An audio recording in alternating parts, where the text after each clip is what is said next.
इस कहानी के स्टार्ट में हम एक लड़के को देखते हैं जिसका नाम रिचर्ड होता है। रिचर्ड अपनी टीम के साथ फुटबॉल मैच खेल रहा होता है। तभी खेल के दौरान दूसरी टीम का लड़का इसे मारकर गिरा देता है। लड़के की इस हरकत पर रिचर्ड को बहुत गुस्सा आता है, इसीलिए अब वो इस लड़के पर अटैक करता है और इसे पूरी तरह पीटने लगता है। अब वहाँ पर मौजूद सभी लोग ये देखकर डर जाते हैं। अगले सीन में हम रिचर्ड को उसकी गर्लफ्रेंड लीजा के साथ कार में देखते हैं।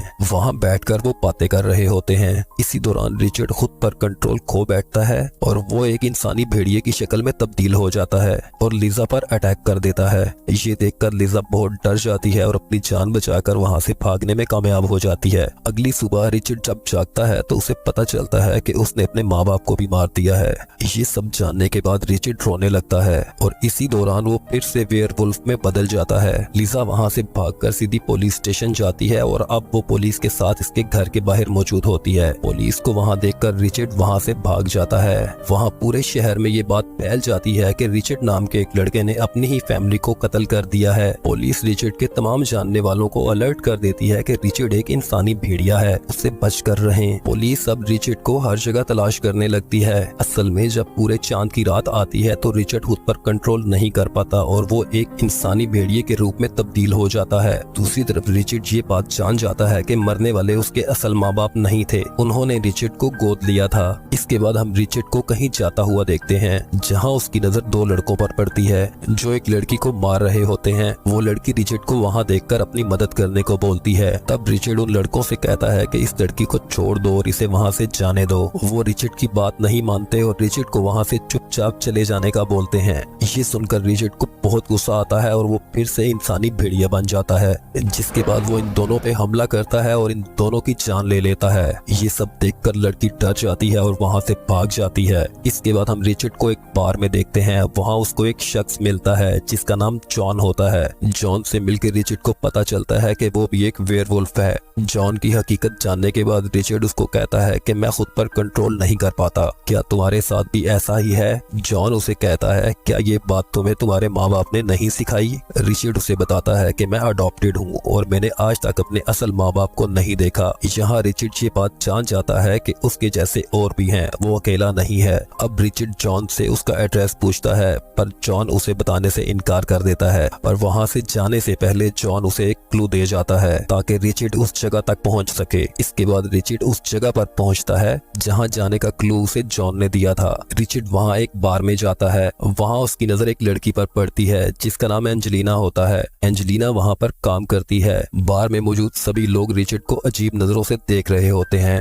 रिचर्ड बियर लेने उस लड़की के पास जाता है और उससे बातें करने लगता है। ये देखकर एक आदमी रिचर्ड के पास आता है और उससे मिसबिहेव करने लगता है। रिचर्ड उसे बिना कुछ कहे बार से बाहर आ जाता है और छुपकर उस आदमी के बाहर आने का इंतजार करने लगता है। जब वो शख्स बाहर आता है तो रिचर्ड उस पर अटैक करता है। रिचर्ड उसके चेहरे पर जोर से मुक्का मारता है जिससे वो गिर जाता है और उठकर डर के वहाँ से भाग जाता है। वहाँ पर एक शख्स रिचर्ड को देख रहा होता है। इस शख्स का नाम जॉनसन होता है। वो रिचर्ड को अपने फार्म हाउस पर काम करने का कहता है। रिचर्ड मान जाता है, जिसके बाद वो शख्स रिचर्ड को अपने घर ले जाता है। नेक्स्ट डे रिचर्ड फार्म पर काम कर रहा होता है। तभी वहाँ पर एक आदमी आता है जिसका नाम कॉनर होता है। वो रिचर्ड को बोलता है कि बार में तुमने मेरे एक आदमी को मारा है। इसी दौरान वहाँ पर जॉनसन आ जाता है और कॉनर को बोलता है रिचर्ड मेरा नेफ्यू है और बार में तुम्हारे आदमी की गलती थी, इसकी नहीं। ये सुनकर कॉनर वहाँ से चला जाता है। नेक्स्ट डे रिचर्ड फार्म पर काम कर रहा होता है। तभी वहाँ उसे एक जानवर की लाश दिखती है। जॉनसन उसे कहता है कि ये किसी भेड़िए का काम है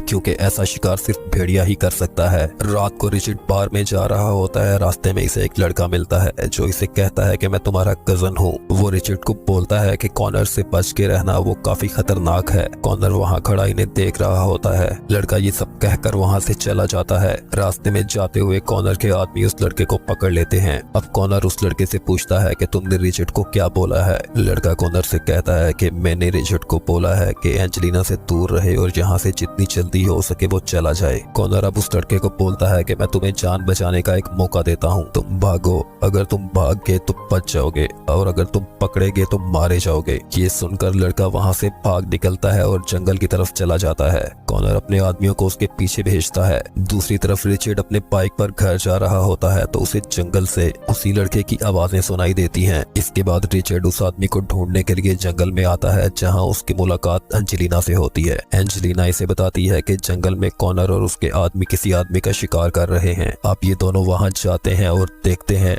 कॉनर और उसके आदमी उस लड़के को नोच नोच कर खा रहे होते हैं। इसके बाद एंजेलिना रिचर्ड को अपने साथ घर ले आती है। घर पे रिचर्ड टेलीविजन पे अपनी ही न्यूज देख रहा होता है। तभी रिचर्ड की बीवी जॉनसन को पहचान लेती है और उसे अपने गले लगा लेती है। रिचर्ड ये सब देखकर हैरान हो रहा होता है। तभी जॉनसन इसे बताता है कि तुम्हारी माँ मेरी बहन की बेटी थी, वो प्योर ब्लड वेयरवुल्फ थी। कॉनर उसे पसंद करता था और उससे शादी करना चाहता था, पर तुम्हारी माँ राजी नहीं थी, इसीलिए कॉनर ने उसके साथ जबरदस्ती की, जिसके नतीजे में तुम पैदा हुए और कॉनर ही तुम्हारा बाप है। जॉनसन रिचर्ड को ये भी बताता है कि तुम्हारे नाना ने तुम्हारी माँ को एक घर में छुपा दिया था और उसके मरने की झूठी खबर फैला दी थी ताकि कॉनर दोबारा उस तक कभी न पहुंच सके। और फिर जब तुम पैदा हुए तो हमने तुम्हें एक फैमिली को गोद दे दिया और ये सब जब तुम्हारी माँ को पता चला तो उसने खुदकुशी कर ली। तुम्हारी माँ के मरने की खबर सुनकर कॉनर को बहुत गुस्सा आया और उसने कई सारे लोगों को काटकर वेयरवुल्फ में बदल दिया और उन लोगों के साथ मिलकर वेयरवुल्फ का एक गैंग बना लिया। कॉनर अब इनके साथ मिलकर बाकी लोगों का शिकार करता है, पर ऐसे वेयरवुल्फ प्योर ब्लड वेयरवुल्फ से कमजोर होते हैं और तुम एक प्योर ब्लड वेयरवुल्फ हो। यहाँ जॉनसन इसे ये भी बताता है कि कॉनर को जब तक एक प्योर ब्लड लड़की नहीं मिलेगी तब तक वो इन लोगों को नुकसान पहुंचाता रहेगा। पूरे टाउन में एंजेलिना ही ऐसी लड़की थी जो खुद को कॉनर के हवाले करने के लिए तैयार थी। अगले दिन रिचर्ड और एंजेलिना एक साथ बाहर जाते हैं, जहाँ एंजेलिना रिचर्ड को बताती है एक रात मेरे फादर शराब पीकर घर आए और उन्होंने मेरी माँ को मार दिया और जब वो सुबह उठे तो ये सब देखकर वो बहुत रोए। ये सब उनसे बर्दाश्त नहीं हुआ और उन्होंने अपना गला काटकर खुद को मार दिया। वो दोनों आपस में काफी घुल मिल जाते हैं। एंजेलिना रिचर्ड के करीब आना चाहती है, पर रिचर्ड उसे खुद से दूर रहने का बोलता है ताकि वो उसे कोई नुकसान ना पहुंचा दे, पर एंजेलिना उससे दूर रहने के लिए राजी नहीं होती। रात को सब प्योर ब्लड भेड़िए जॉनसन के घर आते हैं, जहां वो एंजेलिना को कॉनर के हवाले करने की बात करते हैं। रिचर्ड इनकार कर देता है और उन्हें वहां से चले जाने का बोलता है। इस सब के बाद रिचर्ड कॉनर के पास जाता है और उसे कहता है मैं उसी औरत का बेटा हूँ जिसके साथ तुमने जबरदस्ती की थी और वही सब तुम एंजेलिना के साथ करना चाहते हो जो तुमने मेरी माँ के साथ किया, इसलिए तुम उससे दूर रहो। ये सुनकर कॉनर को बहुत गुस्सा आता है और वो रिचर्ड को बोलता है मैं हर आदमी को उसकी जान बचाने का एक मौका देता हूँ, तुम्हें भी देता हूँ, भागकर अपनी जान बचा सकते हो तो बचा लो। ये सुनकर रिचर्ड जंगल की तरफ भागता है। कॉनर के आदमी भी उसके पीछे जाते हैं। रिचर्ड जंगल में कॉनर के सारे आदमियों को मार देता है। तभी कॉनर अपने बाकी आदमियों के साथ जंगल में आता है और रिचर्ड को घेर कर मारने लगता है। रिचर्ड काफी जख्मी हो जाता है। दर्द की वजह से वो काफी जोर जोर से चला रहा होता है। एंजेलिना उसकी आवाज सुन लेती है और जंगल की तरफ भागती है। कॉनर रिचर्ड को मारने ही वाला होता है, तभी रिचर्ड अपना पंजा उसके पांव पर मारकर वहां से भाग जाता है। जिस तरफ वो भागता है उस तरफ भागने का कोई रास्ता नहीं होता। आगे जाकर जब वो देखता है तो उसके आगे एक खाई होती है। कॉनर के आदमी उसके पीछे होते हैं, इसीलिए वो खाई में छलांग लगा देता है। नीचे जाकर गिरने से वो और भी जख्मी हो जाता है। उसे काफी दर्द हो रहा होता है। तभी इसे जॉन दिखाई देता है जो इसे हिम्मत करने का बोल रहा होता है। अब रिचर्ड हिम्मत करके उठता है और जंगल के रास्ते घर जा रहा होता है। तभी रास्ते में इसे एंजेलिना मिलती है जो कि रिचर्ड को ढूंढ रही होती है। वो इसे घर ले आती है और इसके जख्म साफ करती है। जॉनसन भी वहीं होता है। वो रिचर्ड को अब उठने का बोलता है, पर रिचर्ड नहीं उठ पाता। ये देखकर एंजेलिना परेशान हो जाती है। जॉनसन अब एंजेलिना को बोलता है कि रिचर्ड एक ही तरह से ठीक हो सकता है कि तुम इसके करीब जाओ। एंजेलिना जो ही रिचर्ड के करीब जाती है उसकी बॉडी में तब्दीली आना शुरू हो जाती है। अगली सुबह एंजेलिना रिचर्ड को पकड़कर बाहर लेकर जाती है और उसे वहां भागने का बोलती है।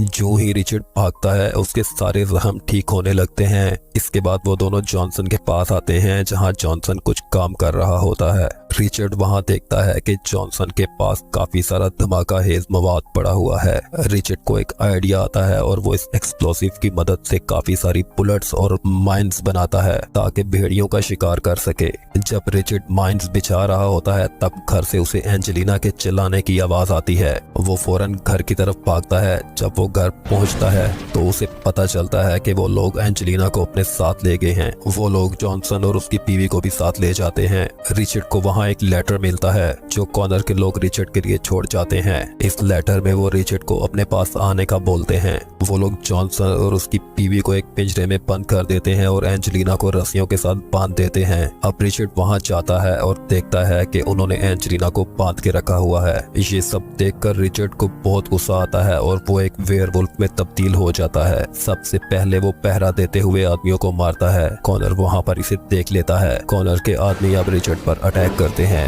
रिचर्ड एक एक करके सबको मार रहा होता है। इसी दौरान वो एंजेलिना को भी खोल देता है। एंजेलिना भी एक वेयरवुल्फ में तब्दील हो जाती है और कॉनर के आदमियों को मारने लगती है। इसी दौरान वो जॉनसन और उसकी बीवी को भी पिंजरे से निकाल लेती है। दूसरी तरफ रिचर्ड जंगल में भाग जाता है। एंजेलिना जॉनसन और उसकी बीवी को लेकर घर में आ जाती है। घर आकर वो जंग के लिए तैयार होते हैं क्योंकि वो जानते हैं कि कॉनर अपने आदमियों के साथ यहाँ पर जरूर आएगा। अब कॉनर वहाँ आता है। जॉनसन गन लेकर ऊपर खड़ा होता है और कॉनर और उसके आदमियों को देख रहा होता है। कॉनर वहाँ जॉनसन को बोलता है कि रिचर्ड को मेरे हवाले कर दो। ये सुनकर जॉनसन कॉनर पे फायर करने लगता है और इसी दौरान रिचर्ड भी वहाँ पर आ जाता है। कॉनर के जो आदमी बाढ़ से बाहर खड़े होते हैं, रिचर्ड माइंस में धमाका कर देता है जिससे वहाँ खड़े हुए कॉनर के कई आदमी मारे जाते हैं। इसके बाद रिचर्ड फार्म हाउस के अंदर जाता है और कॉनर को आवाज देकर वहाँ आने का बोलता है। जो ही कॉनर अपने आदमियों को लेकर फार्म हाउस के अंदर आता है, रिचर्ड फार्म हाउस का दरवाजा बंद कर देता है। जहाँ पर कॉनर और उसके आदमी खड़े होते हैं वहाँ पर भी माइंस बिछी होती है। अब वो वहाँ ब्लास्ट करता है जिससे काफी आदमी मारे जाते हैं, पर कॉनर वहाँ से बच निकलता है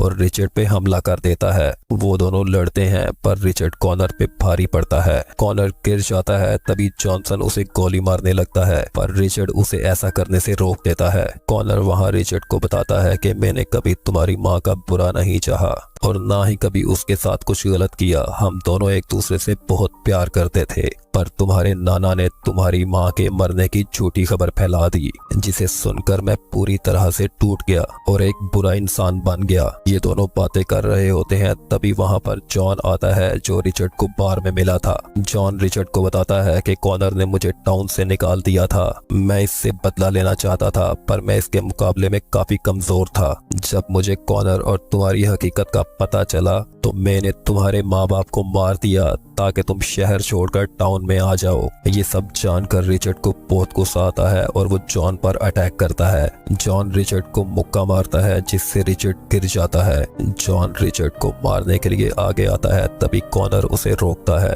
तभी जॉन कॉनर की तरफ जाता है और उसका गला काट देता है जिससे कॉनर जगह पर ही मर जाता है। इसके बाद वो रिचर्ड के ऊपर बैठकर उसका गला दबाने लगता है। इसी दौरान वहाँ पर रिचर्ड का अंकल जॉनसन आ जाता है और इस पर फायर करता है। गोली उसके कंधे पे लगती है। वो वहाँ से भागने लगता है पर रिचर्ड उसे रोक लेता है। जॉन सिगरेट पी रहा होता है। जॉन जहाँ पर खड़ा होता है वहाँ नीचे माइंस बिछी होती है। रिचर्ड उसके मुंह से सिगरेट निकाल कर वहीं पर फेंकता है और वहाँ से जाने लगता है। जॉन उसे कह रहा है मेरा मुकाबला करो, कहाँ जा रहे हो। इसी दौरान धमाका होता है और जॉन के टुकड़े हो जाते हैं। कुछ दिन गुजरने के बाद रिचर्ड और एंजेलिना टाउन से बाहर जा रहे होते हैं। जॉनसन इन्हें कुछ प्योर ब्लड वुल्फ की शीट्स देता है और उसे अपना फैमिली ट्री भी दिखाता है जिस पे वो उसे अपने फैमिली मेंबर्स की लोकेशन का समझाता है और उसे जाकर उनसे मिलने का बोलता है। ये